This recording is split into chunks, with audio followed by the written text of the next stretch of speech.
ยินดีต้อนรับเข้าสู่ช่อง Christmas Party Gamer ค่ะเป็นน้องช่องใหม่นะคะช่วยติดตามกดไลค์กดแชร์กด Subscribe ให้ด้วยนะคะวันนี้ก็มากับวาวา953อีกแล้วค่ะงั้นเดี๋ยวไปเริ่มเกมกันเลยค่ะคราวนี้เราเป็นหนูนะคะแต่ทุกคนเรามีการอัปเดตใหม่ด้วยค่ะคราวนี้จะให้ดูสกินนี่ค่ะสกินของเราใหม่นี่คือสกินใหม่ของพวกเราเลยนะคะเนี่ยมันเป็นแบบแต่ว่าความจริงเราได้มาจากกิจกรรมได้ด้วยนะเนี่ยอันนี้เป็นเจ้าหญิงแห่งราชวงศ์นะคะทุกคนเอาตัวนี้แล้วกันเพราะว่าฉันชอบ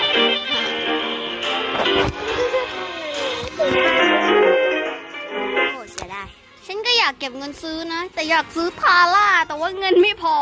ว่าแต่ว่าเราจะเก็บเงินได้ยังไงอ่ะเธอเราอยากรู้เราก็เล่นเกมไปแล้วมันจะมีวะแต่ว่าเวลามันเกมสร้างเองอ๋อเราไปทำแล้วค่ะแบบเดี๋ยวตอนนี้เสร็จแล้วฉันก็ส่งไปให้ดูว่ามันเป็นยังไงฉันยังไม่ไปดีกว่าทำให้แบบเราเพิ่มระดับขั้นสูงขั้นต่ำบทเรียนอะไรแบบนี้เป็นบทเรียนอันนั้นก็ได้เงินเลยรู้เธอแต่ว่าเราไม่อยากฝึกถึงขั้นปรมาจารย์อะว่าแต่ว่ามีทางอื่นบ้างไหมนอกจากการสอนอะอ๋อมีก็เล่นไปเรื่อยๆแล้วเดี๋ยวบางครั้งมันก็จะว่าเหมือนเราไปทำกิจกรรมทางเพจอื่นๆเล่นไปเรื่อยๆบางครั้งเราไปทำกิจกรรมเดี๋ยวข้าวหน้าเดี๋ยวข้าวหน้างั้นเดี๋ยวคราวหน้าเธอตาหน้าเดี๋ยวเธอช่วยแต่งตัวเป็นตัวแมรี่แล้วใส่เป็นสกินเจ้าหญิงแห่งราชวงศ์กันดีป้าเธอแล้วตื่นเต้นว่าแต่ว่าเธอเห็นสกินแล้วป่ะฉันเลยแล้วเจ้าหญิงราชวงศ์มันต้องโหลดอะไรไม่รู้ฉันไม่กล้าโหลดน่าจะให้โหลดเกี่ยวกับความ1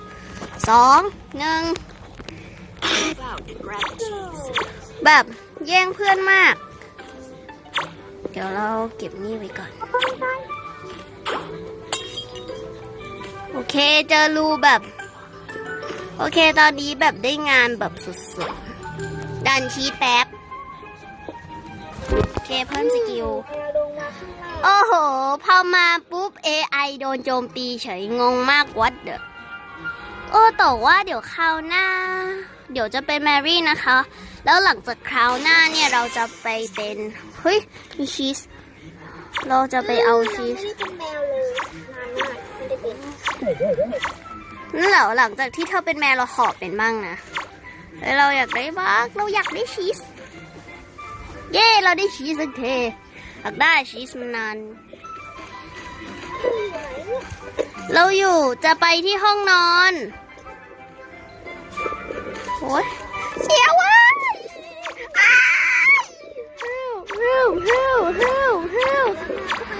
ตะกี้นี้โอเครอดแล้วเราโอ๊ยกลัวร้อนจังร้อนแบบมากเลย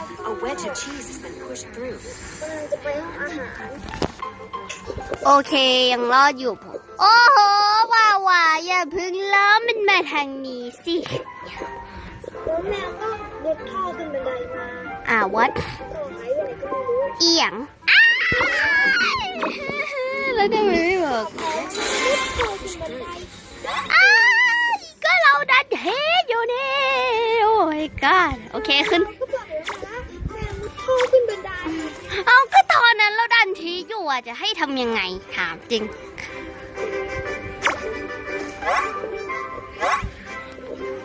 เราอยากใช้สกินกับแมวจังแต่ว่าปกติเราเป็นทีมหมีดีเนี่ยให้เมาไปเลยเอาเจ็บโว้ยฮะโยนวุนิดโอ้ยโอ้ my god เราไปช่วยเพื่อนว่าเธอฉันนึกว่าเธอเป็น AI นะเนี่ยตกใจหมดสรุปคือโอ้โหชีสสาวชีสไม่ใช่นี่หว่าโอเคเดี๋ยวช่วยดันปั๊บชีสเดี๋ยวครักมันอยู่ไหนอ่ะก็งงนะ There's a crack in the wall. Stop the mice from escape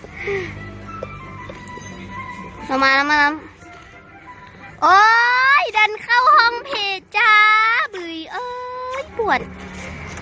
หัวตัวเอง งงมากวัดเดอโอ้ my god เรากลัวมากเรากลัว โอ้ my god เว้ยโอ้ยตาย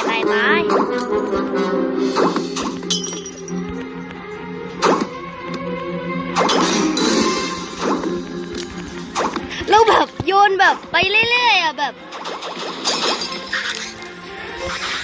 เย้เรารอดเราเข้าทันโอเคแบบจบเกมแบบเร็วมากสุดๆแบบโอ้ my god เย้โอเคได้รับการไลค์นะคะAI แบบเย้ เอ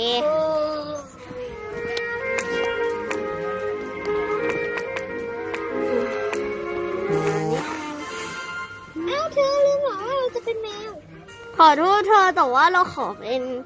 หนูก่อนนะว่าช่วยโชว์ไอตัวแมรี่ให้หน่อยเราอยากให้เธอลองเปลี่ยนสกินเป็นเจ้าหญิงแห่งราชวงศ์บ้างอะ please นะ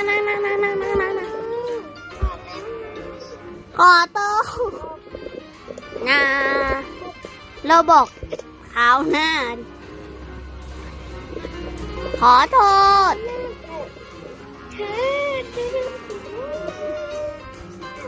ล็อกโอเคค่ะตอนหน้านี้ที่เราบอกว่าแบบเดี๋ยวจะให้เพื่อนของเราเป็นแมรี่นะคะเราขอโทษด้วยค่ะทุกคนตอนแรกเพื่อนจะเป็นแมวแต่ว่าทุกคนขอโทษหนูตอนหน้าเดี๋ยวคราวหน้าจะให้ทุกคนดูค่ะว่าแต่ว่าทำไมของเธอมันไม่มีแบ็คกราวด์เลยเนี่ยแล้วก็เราเป็นตัวเด็กอีกแล้วแต่ว่าหนูแมว AI นี่คือไม่ได้สน I do not care Chase. แบบมาก The cat is on site. โอ้โหเจอ XP เฉยงงมากวัดเดอโอเคเราเป็นอะไรงงเพื่อนคุยเรื่องอะไรไม่รู้นะคะทุกคนงงมากวัดเดอเจอ XP อยากได้ลูกกอล์ฟอ่ะอยากได้ลูกกอล์ฟจังลูกกอล์ฟไปสามารถเจอได้ที่ใดวิ่งแล้วบ๊ายบายเธอบ๊ายบายอามโกนอ้าวเฮ้ยไม่มีอะไรค่ะทุกคนแค่มีการขัดข้องนิดหน่อยโอ้ยจะเอาโอ้โหเจอลูกกอล์ฟพอดีเลยค่ะทุกคนเจอลูกกอล์ฟเกือบโดนแมวขวนไส้แตกโอ้ยอยากไปที่ห้องข้างบนมากแบบสุดๆอีหยังโอ้โหจะเก็บไม่แพ้ Move out. ไป Grab ละ cheese. จบข่าวอ้าวเฮ้ยโอ้โหเจอที่นี่พอดีเลยจ้าแล้วเราก็ถือลูกกอล์ฟเนี่ยนะไม่เข้าใจว่าจะเอามาเพื่ออะไรเนี่ยงงตัวเองเกิน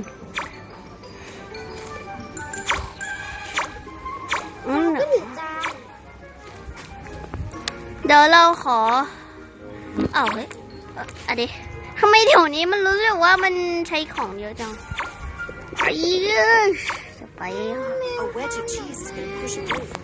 ไปทางนี้ดีกว่าแล้วก็ไปทางนี้น้ำหนักมันเยอะ เรากำลังไปหา เฮลใครก็ได้ช่วยล่อมันทีแต่ว่าไอ้มันไล่ช่างมันเถอะโอเคประมาณนี้แล้วกันดันชีส Help me. Nice one. nice good job โอ้โหแล้วใครคว้างแจกันมาฮะคว้างแจกันมาเนี่ยถามจริง We can do this. อะไรเนี่ยตั้งค่าพื้นฐานบ่อยมากโอ้ยเจ็บแบบถ้าเราเป็นคนเดี๋ยวเราไปช่วยเดี๋ยวเราไปช่วยว่าเดี๋ยวเราไปช่วย ช่วยดันชีสหน่อย โอเครับทราบตอนนี้เราเป็นตัวที่มีสกินแตกต่างจากอื่นมากแต่ว่าแมรี่มันคิดค้นมายังไงเธออยากรู้แมรี่มันปรากฏในทอมแอนด์เจอรี่ตอนไหนอะ มา ายถึงยังไงอะเธอ ไม่รู้ดิ มันใครเป็นคนสร้างตัวแมรี่ขึ้นมาเหรอเธอ เราอยากรู้ ใครเป็นคนประดิษฐ์เจ้าตัวแมรี่ โอ้ยครากินอวอลอีกแล้วจ้าทุกคน เราขอจานแป๊บ จานวิสิจานตลกจัง อ้าวเฮ้ย ไม่ได้ขาข้าววันนี้โอ้ยเจ็บเท้าโอ้ยเวียงเลยอ้าวเจ็บ โอเคเราช่วยเจ็บให้อ้าว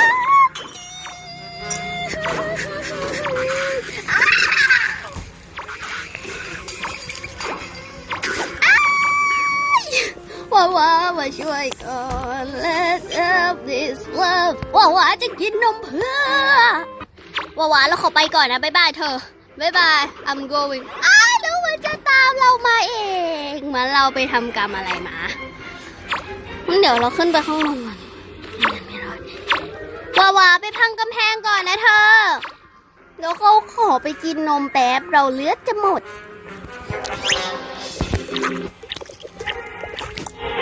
ใช่ที่กินไม่ทันจริงๆค่ะมันเลยจะกินไม่ทันโอ้ยตายแน่เฮ้ย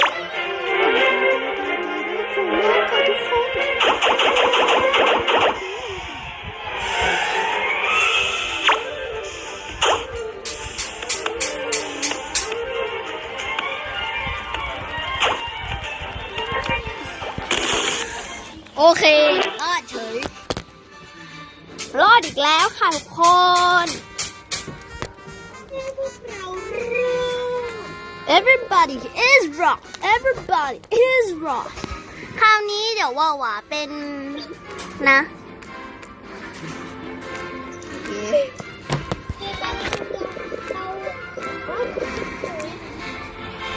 ว่าเป็นแมวเลยเราจะเรียกสั้นๆเราจะเรียกเขาสั้นๆว่าหวานะคะ my god แล้วจะเขียนอะไรเนี่ย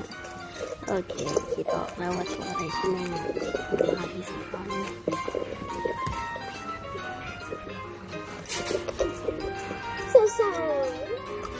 สาว is on the road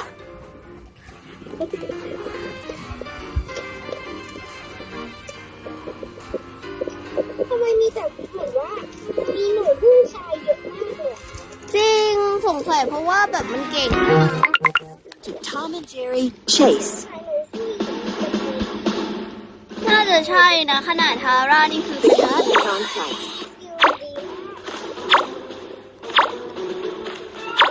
โอเคเฮ้ยเราเจอชีส I see a cheese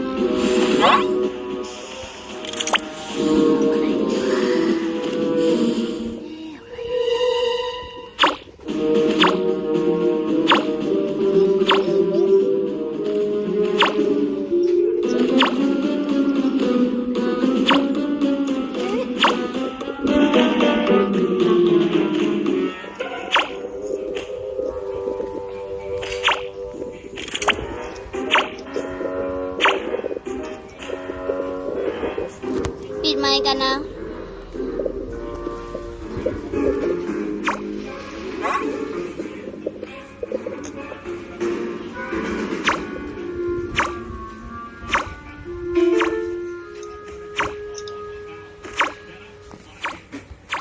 Move out and grab the cheese.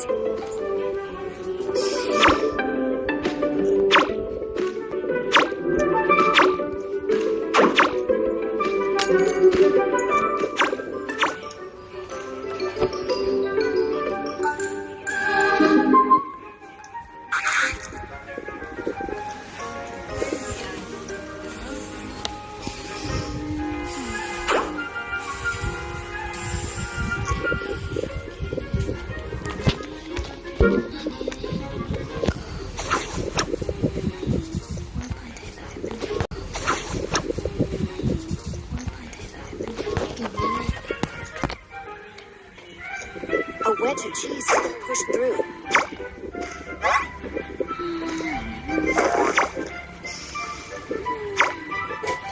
โอเคเราไปที่นี่ดีกว่าอ้ายตาย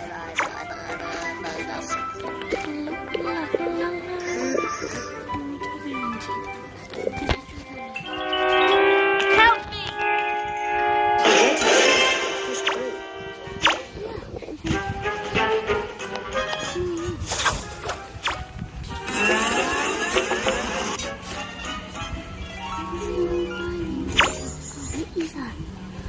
อีสาน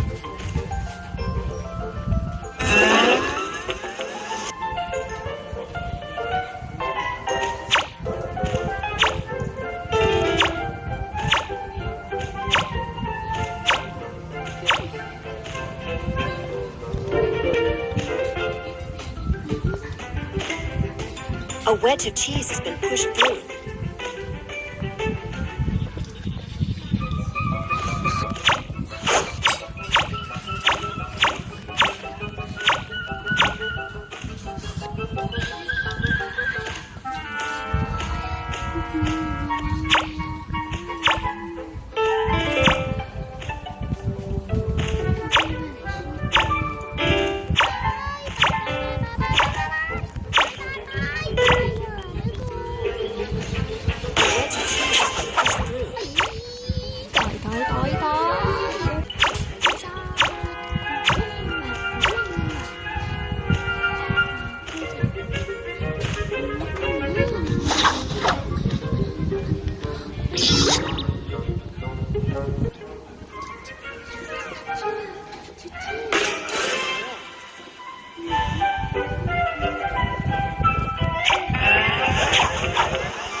Has been rescued.